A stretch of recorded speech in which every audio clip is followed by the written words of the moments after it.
तदरीसी रुझान यानी teaching aptitude मानो बीएड एग्ज़ाम के पॉइंट ऑफ व्यू से बहुत ही इम्पोर्टेंट होता है, क्योंकि इससे सवालात जो पूछे जाते हैं वो अक्सर माइंड बेस यानी थिंकिंग के सवालात होते हैं, जो अगर आपका कॉन्सेप्ट क्लियर हो तो उन सवालात को बड़ी आसानी से हल कर सकते हैं। तो आज मैं बात करने वाला हूँ साल 2016 में पूछे गए टीचिंग एप्टीट्यूड यानी तदरीसी रुझान के सवालात के साथ, जो कि कुल 30 सवालात होंगे, जिसे मैं 2 अलग अलग वीडियो में 15-15 करके बनाऊंगा। तो चलिए हम शुरू करते हैं और जानते हैं कि पहला सवाल क्या है। लेकिन उससे पहले एक रिक्वेस्ट कर दूं कि अगर अभी तक आपने हमारे यूट्यूब चैनल को सब्सक्राइब नहीं किया तो सब्सक्राइब कर लें और बेल आइकन को भी प्रेस कर दें, ताकि हमारी हर एक वीडियो की नोटिफिकेशन आपको सबसे पहले मिले। क्वेश्चंस पढ़ते हैं।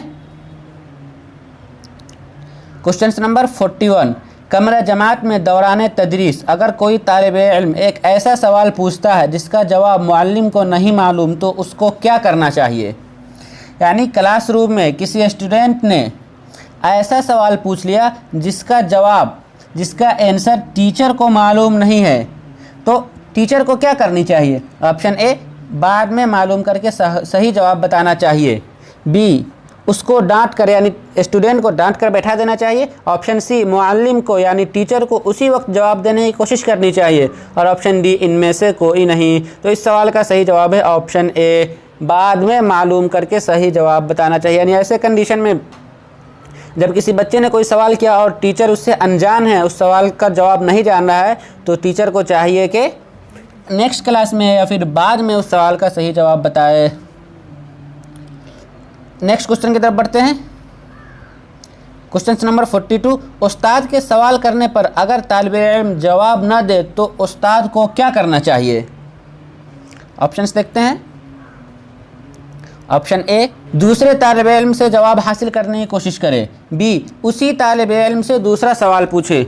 और सी, सबक को आगे बढ़ाना चाहिए। और डी, मिसालों के ज़रिए उसी तालिब इल्म से जवाब हासिल करने की कोशिश करनी चाहिए। तो हम इसके ऑप्शंस को समझते हैं। यानी अगर किसी बच्चे ने जवाब नहीं दिया तो टीचर क्या करेगा, दूसरे तालिब इल्म से जवाब यानी उस सवाल का जवाब किसी दूसरे स्टूडेंट से पूछेगा, ये सही नहीं है। उसी तालिब इल्म से दूसरा सवाल पूछे, ये भी मुनासिब नहीं है, क्योंकि एक सवाल का जवाब पूरा हुआ नहीं है, अगला सवाल कैसे पूछ देंगे। और ऑप्शन सी जो है, सबक को आगे बढ़ाना चाहिए, ये भी सही नहीं है, क्योंकि बच्चे ने सबक समझा ही नहीं, क्योंकि जवाब नहीं दे रहा था। तो इसलिए इस सवाल का सही जवाब है ऑप्शन डी, मिसालों के ज़रिए, यानी कि उसे हम कुछ हिंट्स दें, कुछ इशारा दें, ताकि हमारे सवाल का वो जवाब बता सके।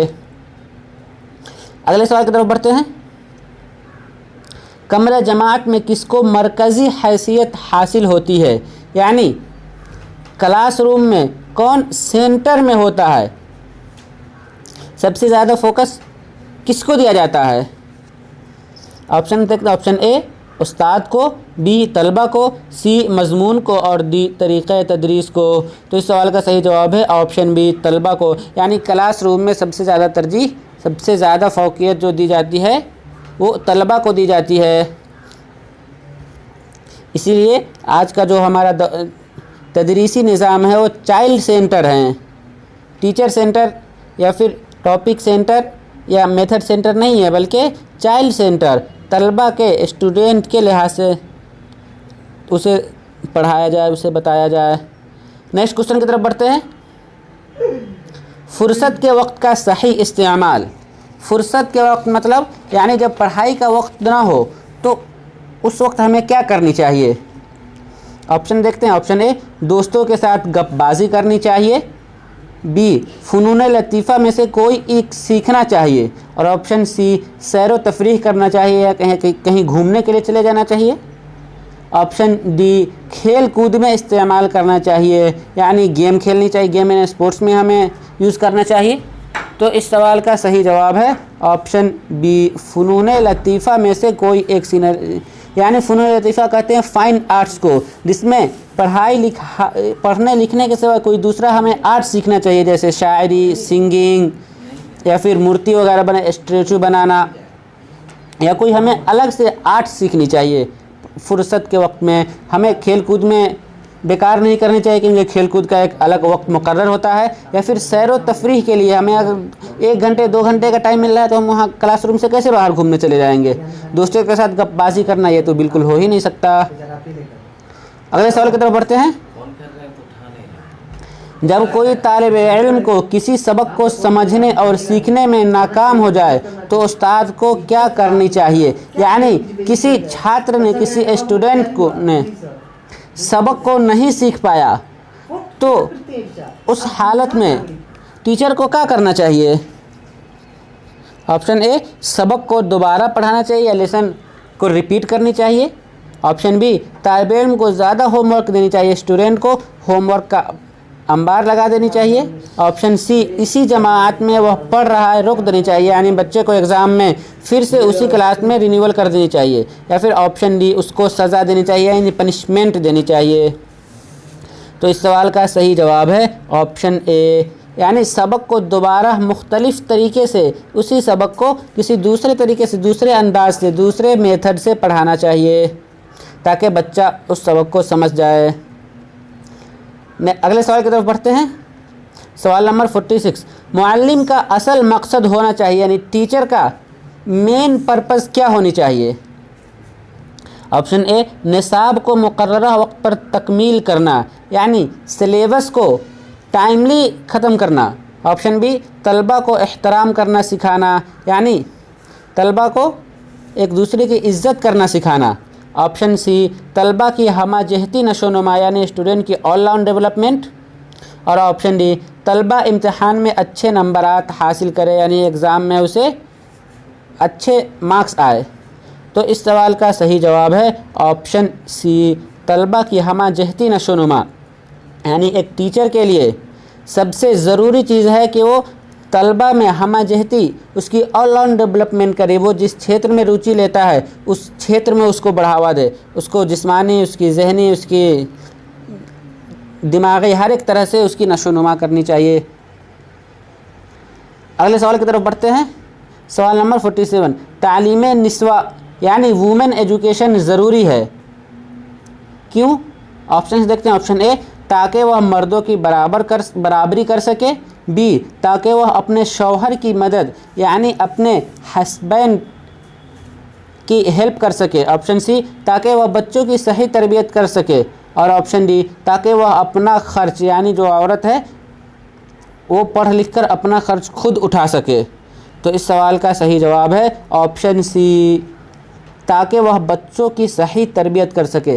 तालीम निस्वा इसीलिए ज़रूरी है क्योंकि बच्चों के लिए जो सबसे पहला स्कूल कहा गया है वो उसकी माँ का गोद बताया गया है। सबसे पहले वो अपनी माँ के गोद में, फिर अपनी फैमिली में सीखता है। तो इसलिए तालीम निस्वा का होना बहुत ज़रूरी है ताकि बच्चे की सही तरबियत कर सके।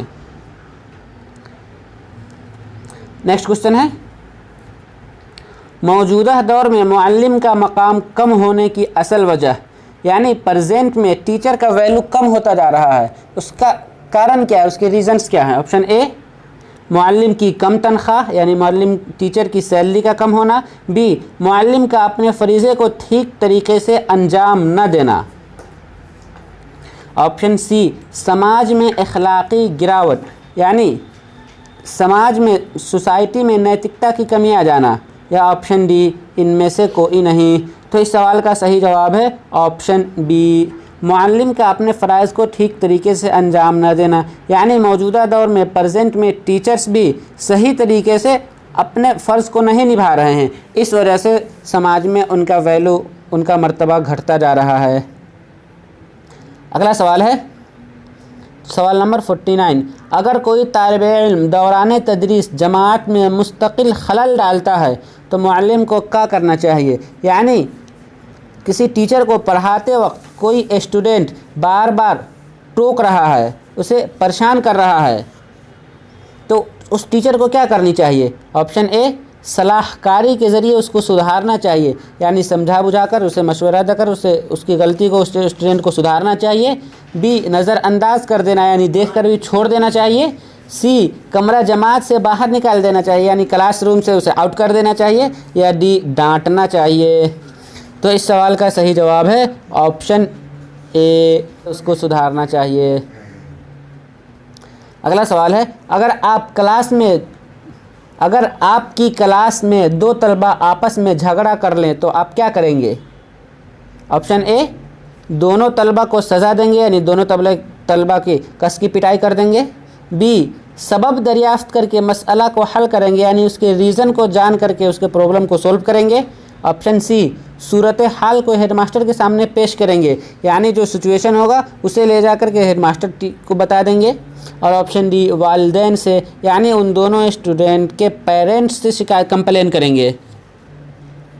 तो इस सवाल का सही जवाब है ऑप्शन बी, सबब दरियाफ्त करके, यानी उन दोनों में जो लड़ाई या झगड़ा हुई थी उसके कारण का पता लगाकर उसको सोल्व करेंगे, उस समस्या का समाधान निकालेंगे। अगले क्वेश्चन की तरफ हम बढ़ते हैं। मुअल्लिम को झैल में किस पर ख़ास तवज्जह देना चाहिए, यानी टीचर को किस पर फोकस करनी चाहिए, सबसे पहले किस चीज़ को देखनी चाहिए। ऑप्शन ए, पसमानदा तलबा पर, यानी जो पिछड़े हुए तलबा है, बैकवर्ड हैं, उन पर। ऑप्शन बी, फित्तीन तलबा पर, यानी जो गॉड गिफ्टेड बच्चे हैं, ज़रूरत से ज़्यादा जो तेज़ हैं, उन पर तवज्जो देनी चाहिए। या फिर ऑप्शन सी, मुतवस्सित तलबा, यानी जो बच्चे एवरेज हैं उन पर तवज्जो देनी चाहिए। या फिर ऑप्शन डी, उन सभी पर। तो इस सवाल का सही जवाब है ऑप्शन डी, उन सभी पर। टीचर के लिए ज़रूरी है कि वो क्लासरूम के हर एक तलबे को फर्स्ट बेंच से लास्ट बेंच तक के बच्चे पर बराबर से ध्यान देनी चाहिए। नेक्स्ट क्वेश्चन है, हमें दरख्त क्यों लगाना चाहिए। ऑप्शन है, ऑप्शन ए, हवा को साफ़ करने के लिए, बी, माहौल को खूबसूरत बनाने के लिए, सी, धूप से बचने के लिए, और डी, फल और फूल के लिए। तो इस सवाल का सही जवाब होगा ऑप्शन ए, हवा को साफ़ करने के लिए। जहाँ हमें पेड़ लगाना चाहिए हवा को साफ़ करने के लिए, ताकि हमारा इन्वायरमेंट साफ़ सुथरा रहे। और जब इन्वायरमेंट हमारा साफ़ सुथरा रहेगा तो हमें सांस लेने में कोई परेशानी नहीं होगी और हम तमाम तरह की बीमारियों से बचते रहेंगे। अगले सवाल की तरफ हम बढ़ते हैं। सवाल नंबर 53, अगर उस्ताद बुरी आदतों का शिकार हो जाए, यानी टीचर बैड हैबिट का शिकार हो जाए, तो क्या होता है। ऑप्शन ए, समाज में उसके बुरे असरात मुरतब होते हैं, यानी सोसाइटी में उसका निगेटिव इफ़ेक्ट पड़ता है। ऑप्शन बी, तलबा भी बुरी आदतों का शिकार हो जाएंगे, यानी स्टूडेंट भी बैड हैबिट के शिकार हो जाएंगे। या फिर ऑप्शन सी, मुलाजिमत से निकाल दिया जाएगा, यानी टीचर को मुलाजिमत यानी उसकी नौकरी से निकाल दिया जाएगा। या ऑप्शन डी, किसी को कोई फ़र्क नहीं पड़ेगा। तो इस सवाल का सही जवाब है ऑप्शन ए, क्योंकि टीचर का समाज में एक बहुत ही आला मकाम होता है, और इसलिए अगर टीचर कोई गलत काम करता है या टीचर किसी बैड हैबिट का शिकार हो जाता है तो उससे समाज में निगेटिव इफ़ेक्ट पड़ता है, बुरे असरात मुरतब होते हैं। अगले सवाल की तरफ हम बढ़ते हैं। कमरा जमात में मुअल्लिम का पहला काम क्या है, यानी टीचर को क्लासरूम में सबसे पहले किस चीज़ पर तवज्जो देनी चाहिए। ऑप्शन ए, तखशीस का अमल करना, यानी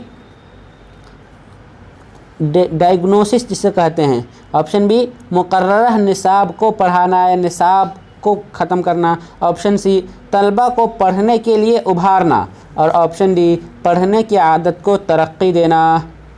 तो इस सवाल में एक थोड़ा सा सवाल हमें परेशान कर रहा है, क्योंकि यहाँ पे पीरियड नहीं दिया गया है। कमरा जमात में मुअल्लिम का पहला काम क्या है। अब टीचर का पहले ही दिन से सबसे पहला काम क्या है, या फिर रोज़ाना जब वो क्लास रूम में एंटर कर रहा है तब का पहला काम क्या है।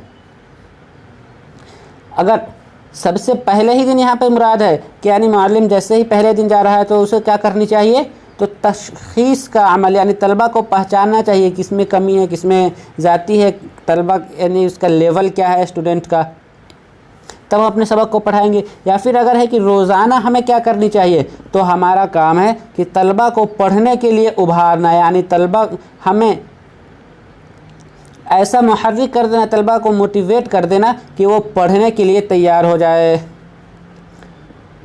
तो इसलिए इस सवाल का सही जवाब होगा ऑप्शन सी।